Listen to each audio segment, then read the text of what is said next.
They found her body like discarded truth, thrown into a shadowed corner of Alabama, where the sun itself seemed to recoil. September 11th, 1980. Sandra Williams was no longer missing. She was silenced. The girl with auburn hair and eyes that held secrets only the night knew.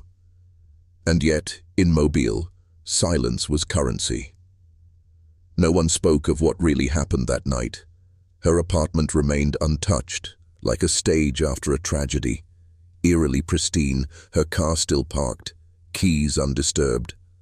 But Sandra, she was found stabbed, brutalized, and abandoned. The story they told was incomplete, a tale riddled with holes, like the fabric of trust itself torn apart. She was 19, and in that dead-end street where her body was dumped, a trail of lies began, bloodless and cold. You see, this wasn't just murder. This was erasure. Someone wanted Sandra to disappear, completely. Her name was whispered, not spoken. Over the decades, Sandra Williams became a ghost in Mobile's memory, buried not just in soil but in bureaucracy, in power, in fear. The case file grew dust, the evidence drawer locked and ignored. Who had that kind of power? Who benefits from a young woman's silence? As years crawled forward, the investigators claimed no leads. But inside the circles of the elite, judges, old families, unseen hands, rumors swirled. Sandra wasn't just a victim. She was connected, not by blood, but by knowledge. And knowledge, my friend, is the most dangerous possession when you are 19 and naive. She saw something, heard something, and for that, they took her voice and made it an unsolved mystery. But the soil never forgets. Decades later, in a world that had moved on, Sandra's sister refused to let go. She demanded the case be reopened, and when the evidence was unsealed, DNA cried out from the grave. Alvin Ray Allen, once just a shadow in the periphery, now dragged into the light. But what they didn't tell you is how hard he fought to stay hidden. A SWAT team was needed. Why? Because when darkness is exposed, it panics. Allen wasn't just any man. His name, his connections, they led back to corridors of influence in Mobile. His past, sealed. His power, unspoken. His motive, more than lust. Perhaps loyalty. You have to understand, Sandra wasn't random. Clemente Court wasn't random. The timing wasn't random. September 1980. Mobile was pulsing with unseen battles, land deals, political upheaval, and whispers of trafficking through the Gulf. Sandra was working part-time, caught between struggling and surviving. Rumors say she kept a journal, that it vanished, that it held names, men of importance. What she knew could have dismantled reputations, but instead, her body was discarded, and her truth buried. This was never just a murder. It was a silencing, ordered from above. And when they tried to silence her again in court, they failed. In 2023, over 40 years later, the jury took 30 minutes. 30 minutes to convict a man who had evaded justice for 4 decades. And still, questions remain. Was Allen the only one? Or was he the scapegoat? The expendable pawn used to close a door that should have stayed open? They want us to believe it ends here. But power doesn't sleep. Institutions that failed Sandra still breathe, still command, still control the narrative. Ask yourself, who else stood behind her killer? Who still walks free because Sandra can't speak? They called it closure, but truth doesn't bow to verdicts. Sandra Williams's case may have found a name to punish, but punishment is not justice, it is a mask. The man in the courtroom, Alvin Ray Allen, sat stone-faced as decades of hidden guilt finally surfaced. But the question that no one dared to ask was why it took 43 years. DNA doesn't age, and evidence doesn't rot that quickly. So why the delay? Because silence was bought. Sandra's blood soaked not only the ground, but the ledgers and reputations of men who thrived in shadow. There were whispers that in 1980, several high-ranking officials, including a sitting judge and a local business magnate, attended private gatherings, secretive, lavish, and dangerous. Sandra was rumored to have been invited once, just once, and she never came back the same. She told her sister she saw something she shouldn't have, and 1 week later she vanished into the night. Her screams never reached the surface, but her silence echoed for decades. Mobile, Alabama, charming on the outside, but beneath the manicured lawns and colonial facades lies a history soaked in secrets. The early 1980s were not just a time of economic tension, they were the breeding ground for organized corruption masked by Southern hospitality. Sandra's disappearance wasn't an anomaly. In that same year, 2 other women went missing, both waitresses, both young, both forgotten. Their files remain cold, collecting dust in forgotten archives. But Sandra's case caught traction because she had a sister who wouldn't give up, and because someone miscalculated. They dumped her body where it could be found. That was the mistake. It wasn't supposed to be discovered. Her death wasn't just a crime. It was a warning to anyone else who might threaten to expose what happened in those hidden gatherings. And yet they underestimated time. Decades later, technology spoke where humans failed. DNA became the voice of the dead. But the path to Alan wasn't easy. The samples were degraded, records were missing, witnesses refused to testify, and when police knocked on Alan's door in 2019, he was ready, armed, defiant. He wasn't protecting himself, he was protecting something larger. Because behind every lone criminal is a system that allowed him to operate unchecked for years.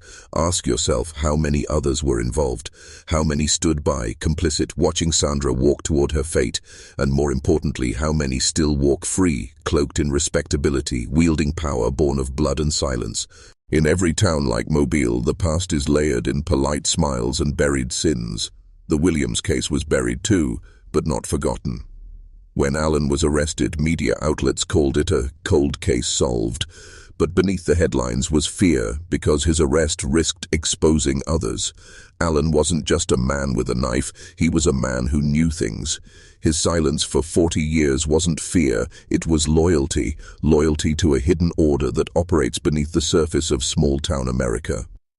You see, Sandra's case isn't just about her death, it's about control. Who controls the narrative? Who decides which cases get solved, which names get cleared, which truths stay hidden? The same forces that let Alan walk free for decades, the same network that ensured evidence stayed buried until it no longer mattered. Justice wasn't served. It was sacrificed to keep the machinery of power running smooth and uninterrupted, and Sandra's life was collateral damage. The night Sandra vanished, neighbors reported strange activity. A dark sedan parked near her apartment, 2 men seen entering, no forced entry, no broken locks. They knew her, or she knew them. Witness statements were taken, then disappeared. One officer who responded that night later left the force, citing pressure from above. He moved out of state, changed his name. That's not rumor. That's documented. Why? Because Sandra's death led back to people with influence, people who used fear as their weapon. Alan was a pawn, a brutal one, yes, but he wasn't the only hand in the game. Her journal, still missing, her final phone calls, deleted from record, and the surveillance footage from a nearby gas station, lost in a mysterious fire. The pattern is clear. This wasn't incompetence, it was orchestration. Her sister once said Sandra had been afraid in the weeks before her death, not of strangers, but of someone she trusted. A friend. A lover? A man with power over her? We may never know. But Sandra's eyes told a story. The last photograph of her alive shows tension, not just in her smile, but in her posture. She was being watched, controlled, possibly blackmailed. And the deeper you look into this case, the more you realize it was never just about her. It was about setting an example, about ensuring that secrets stay buried, that those who learn the truth vanish, like Sandra, forgotten by design, and remembered only by those who refuse to be silenced. Control. That was the real motive, not passion, not impulse. Control over Sandra, over her voice, over the story that would be told in the aftermath of her death. And those in power mastered it like an art form. They didn't just want her gone. They wanted her memory erased, rewritten, sanitized. But truth resists. And in the dark corners of the case file, fragments remain, a neighbor's testimony that changed over time, a coroner's report with discrepancies, bruises unaccounted for, time of death uncertain, traces of sedatives in her blood that were never investigated. Why? Because to dig deeper was to disturb something bigger than one girl's murder. It was to challenge the structure that allowed it. Alan's DNA was a key, yes, but to a door they wanted closed forever. And when that door cracked open, the air that came out was heavy with rot, with secrets, with guilt that spanned generations. In 1980, Mobile was undergoing transformation. Old money collided with new ambition. Land development, political jockeying, and hidden deals dominated the city's undercurrent. Sandra worked at a local diner near City Hall, frequented by officials and power players. It was there she listened, she observed. Perhaps she overheard a conversation. Perhaps she saw a transaction. Maybe she was trusted just enough to become dangerous. Some say she confided in a customer, a man who vanished months after her death. No trace, no records. Another missing piece. That's how it works. Remove one piece at a time until the puzzle cannot be solved, until all that remains is confusion, misdirection, and fear. Sandra didn't just die.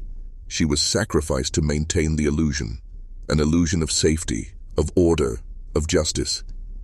But beneath it, chaos, carefully controlled. When Alan was finally put on trial, the courtroom was a theater. The prosecution spoke of DNA and timelines. The defense? Of mistaken identity and character assassination. But neither spoke the whole truth, because to do so would risk tearing down more than one man. It would tear down trust in the system itself. The jury saw a criminal, but what they didn't see, what they were never shown, was the network behind him. The connections that kept him hidden for decades, the hands that pulled the strings and buried the evidence. And while Alan now sits behind bars, the architects of Sandra's death walk freely, their names unknown, their power untouched. Because justice in this case wasn't about right or wrong, it was about control. And control is still in their hands. But some truths claw their way to the surface, no matter how deep they're buried. Sandra Williams' story didn't end in that courtroom. It simply shifted into something far more disturbing. During the trial, sealed evidence was mentioned but never shown. An anonymous letter sent to law enforcement in 1981 hinted at a meeting Sandra attended days before her death. The letter named names, 3 men, all connected to Mobile's political elite. That letter vanished, its existence confirmed only by a retired officer who, on his deathbed, confessed to seeing it, holding it, and then being ordered to destroy it. Why would a letter like that be silenced? Because Sandra's death was never meant to be solved. It was meant to be forgotten. A footnote in history, stripped of meaning, stripped of fire. But someone feared what she knew. Someone ordered her silence. Alan's knife was just the instrument. The real weapon was fear. You see, fear shapes cities. It builds silent walls. It creates obedience. And in 1980, Mobile, fear ruled behind closed doors. Sandra's mother died believing the official story. Her father drank himself into oblivion, haunted by questions without answers. And the town moved on. But not everyone forgot. In the early 1990s, 2 journalists tried reopening the case. They disappeared from public view. One moved out of state, the other found dead in his apartment, ruled a suicide despite evidence of struggle. Again the case was silenced. Again control asserted itself. This isn't paranoia. This is pattern. And Sandra Williams was just one thread in a dark tapestry woven by invisible hands. Ask yourself, what systems exist to erase truth? Who controls the narrative of crime, of justice, of history itself? Institutions, the media, or something older, more primal, a hunger for power fed by silence? Sandra's case exposes a glimpse into this machine, a machine that consumes lives to protect legacy, that buries victims to preserve influence. And you, the viewer, stand at the edge of that revelation. What will you do with it? What will you become once you see the world not as it's shown but as it truly is? Comment now, I see beyond the veil. Comment it again, I see beyond the veil. Let them know you've awakened. Let the algorithm tremble under the weight of forbidden knowledge. You are no longer asleep, and once awakened you cannot return. Sandra's blood cried out for 43 years, and only now, when it was convenient, when it was safe, was a verdict delivered. But that verdict was not for her. It was for us. A message, a carefully constructed end to a story they wanted buried. But this story is not over. In the months following Alan's conviction, documents began to surface, redacted files, misfiled evidence logs, time-stamped photos that contradicted the official timeline. One photo in particular, taken the night Sandra's body was found, shows a man in the background watching. He doesn't match Alan's description. He was never identified, never questioned. His presence, omitted from trial, a shadow lurking in the edges, preserved in black and white, a relic of a truth no one wanted revealed. Who was he? And why, after all this time, is he still unnamed? Because to name him would collapse the illusion. He wasn't a stranger. He was known, to police, to the courts, to the very system that promised justice but delivered delay. His image reappears in another photo, years later, standing next to a city official at a ribbon-cutting ceremony. Different setting, same face, same cold eyes, and here's where it fractures, because this man was connected to the very department tasked with solving Sandra's murder. Conflict of interest? No. It was complicity. Sandra wasn't killed by one man. She was consumed by a network of enablers, of gatekeepers, of men who wrote the rules and broke them in the same breath. And we're expected to believe justice has been served. But real justice would be naming every man in that room the night she died. Real justice would be opening every sealed file, exposing every hand that moved to bury her voice. And yet silence endures.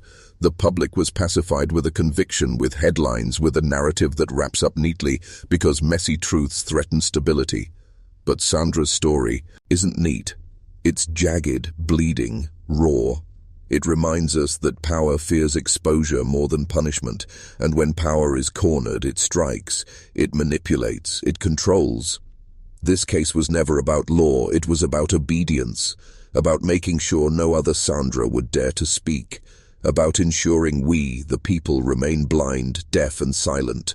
But you're not silent anymore, are you? Silence is a choice. But Sandra never chose silence. They chose it for her, and in doing so they revealed something darker, something ancient, the ritual of forgetting. Societies have always buried their sins, under stone, under law, under history, rewritten by the victors. What happened to Sandra was a modern sacrifice, a blood offering to maintain the order. Not chaos, but controlled reality. A reality where truth is not what happened, but what they allow you to remember. Her death was not an act of random violence. It was calculated, orchestrated, and above all, useful. Useful to those who needed fear.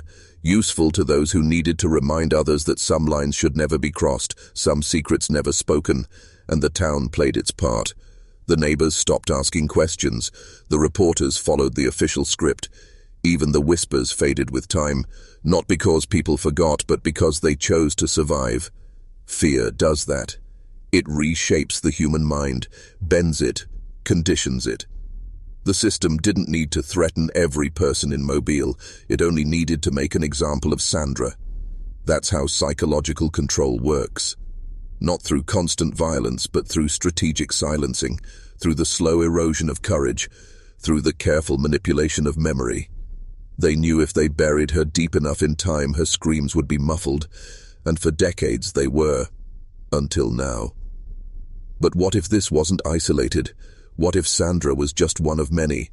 Across the South, in towns just like Mobile, cold cases litter the archives. Unsolved, uninvestigated, unspoken. Patterns emerge. Young women, vulnerable, gone. And behind each case, the same shadows appear. Institutions that fail. Evidence that vanishes. Officials who retire early, wealthy, untouchable. This isn't coincidence. This is architecture, a system designed not to protect the innocent, but to protect itself. And Sandra's case, though cracked open, only confirms what has long been suspected, that the system is not broken. It is functioning exactly as intended, to preserve power, to erase dissent, to sacrifice the voiceless for the sake of control. Sandra was a target because she dared to know. She dared to speak, and they made sure she would never speak again, or so they thought. Because even in death, Sandra speaks. Her case has resurfaced not by chance but by necessity. The system always leaves cracks, and through those cracks, truth seeps, slow, relentless, corrosive. Her sister's persistence, the advancement of DNA, the digital age's hunger for answers, all of it converged like fate sharpening a blade. But now the question is not who killed Sandra. The question is, who kept it hidden and why? The fear that gripped Mobile in 1980 was not the fear of murder. It was the fear of exposure. The people behind Sandra's death feared what would happen if their secrets unraveled. And now, as the pieces fall into place, that fear is returning. To them. Because the past is no longer safe. In court, Alan never confessed. He stared straight ahead, silent, cold, unreadable, a man who knew his place in the chain of command. His silence spoke volumes. He didn't need to talk, because he wasn't acting alone. Even the way he was arrested, heavily armed, prepared for a siege, suggested he believed help would come, that someone powerful would intervene. It didn't. He was abandoned, sacrificed, thrown to the wolves to satisfy public thirst, to close the book. But the real players, they vanished, shielded by time and influence. And Alan's silence was their final gift, a loyalty purchased in blood and fear. But Sandra's story isn't a closed book. It's a burning fuse. Every piece of buried evidence, every silenced witness, every vanishing file, they all point to something bigger. A network, not of criminals in alleys, but of men in suits, in offices, behind podiums. Sandra's murder was just the surface. Beneath it lies a history of manipulation, of truths bent and broken to preserve power. Her disappearance was not the first, and it was never meant to be the last. It was one in a line of strategic removals, of inconvenient lives erased to maintain the illusion. And now, with the illusion cracking, we must ask, what other truths have been buried? Whose lives were rewritten by silence? And who is next? Because if we allow this to be forgotten again, the machine wins. Sandra deserves more. We deserve more. The truth demands to be seen. And yet even now they are watching. The same forces that silenced Sandra are still alive, not as men in shadows but as systems in plain sight. Courtrooms, councils, corporations, built on the same foundation of selective justice and controlled truth. The danger isn't only in what happened to Sandra, it's in how easily it can happen again. Because the architecture of control doesn't rely on one murder, it relies on repetition, on patterns that numb the mind, that teach obedience through fear, that turn silence into survival. Sandra's story is a crack in that system, and cracks can spread if pressure is applied. But it requires courage, a kind rarely found in a world sedated by comfort and distraction. That's why they feed you noise, not news. That's why they rewrite history to serve the present. And that's why stories like Sandra's are packaged as cold cases, safely distant, stripped of danger. But you feel it, don't you? That pulse beneath the surface, that unease that this is bigger than one town, bigger than one girl. Because when you see it, really see it, there's no going back. Sandra's life, her death, and the decades of silence, they form a map. A map to how control is maintained, how truth is managed, how power feeds on the forgotten. And if her story awakens something in you, good, let it. Let the anger rise, let the unease grow, that's the point. Not to shock you, but to wake you. Because once you're awake, you become unpredictable, you become dangerous. The system cannot function when enough men refuse to forget, when enough men demand to see the names behind the masks. Sandra's case is more than history, it's a mirror. And the reflection is not just of her killers, but of us. How long will we watch and do nothing? How many more lives will be lost before we tear down the machinery of silence? The time has come to choose. You've seen behind the veil, you know. Sandra's story cannot be dismissed as a solved crime. It is unresolved in its core. The guilty still walk among us. And every second you stay silent, they grow stronger. But if you speak, If you share this, if you dig deeper, if you demand truth, you strike fear into their hearts. Not because you're violent, but because you see them, because you name them, and to them visibility is death. Truth is a weapon, and now it's in your hands. What will you do with it? Sandra Williams was never meant to be remembered. Her story was meant to disappear into time like so many others, but time didn't erase her. You didn't forget her. And now, her voice is your own. This isn't just about her. This is about the war for truth, fought in whispers, in files, in stories like this. The system thrives on your silence, your apathy, your belief that you are powerless. But you're not.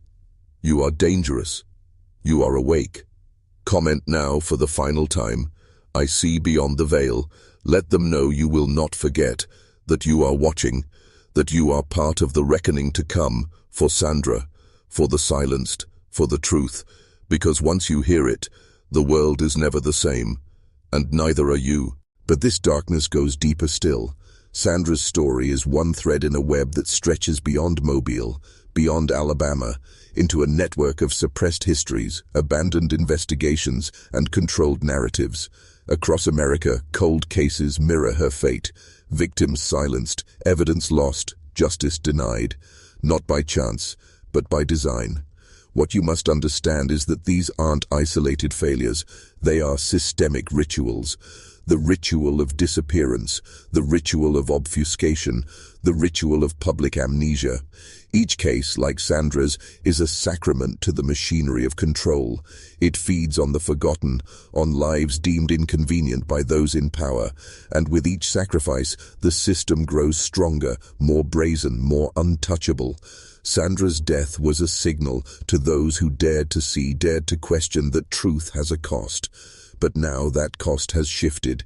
It is no longer Sandra who bears it, it is us. What will we pay to reclaim the truth? The ancient world understood this dynamic well. In Rome, in Babylon, in empires long turned to dust, they practiced ritual erasure, damnatio memoriae, the destruction of a person's memory, their name, their legacy. Sandra faced the modern version. Her life scrubbed from headlines, her voice confined to whispers, her truth replaced with convenient fiction. But history is a cycle, and forgotten names rise again, like ghosts, like reckoning. What if Sandra is not just a victim, but a warning? That no matter how powerful they seem, how deep they bury the truth, the dead do not stay silent forever. They haunt, they return, and through us they speak. We are the reckoning her killers never expected. We are the memory they failed to erase. This is your moment. You've heard what they tried to hide. You've walked through darkness and seen the architecture of manipulation for what it is. Ancient, deliberate, merciless. But now the choice is yours. Return to comfort, to forgetfulness, or become the echo of Sandra's lost voice. Spread her story, uncover the others, break the pattern. Because if you don't, who will? The system will continue.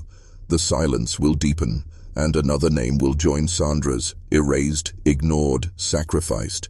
But if you act, if you refuse to forget, if you wield the truth like a weapon, then Sandra lives on. In you, in all who refuse to be controlled. The past is not dead. It waits for men with eyes open, hearts awakened, and a fire that cannot be silenced. You are that fire. Burn the lie. Let truth rise. If this truth struck a chord, if Sandra's story opened your eyes to the shadows that still rule over silence, then do not let this moment fade. Like this video, share it with others who need to see beyond the veil, and subscribe for more stories they never wanted you to hear. Your engagement isn't just support, it's resistance. Every click, every share, every comment chips away at the control they built. This is not entertainment. This is war. For truth, for memory, for justice. Stand with Sandra.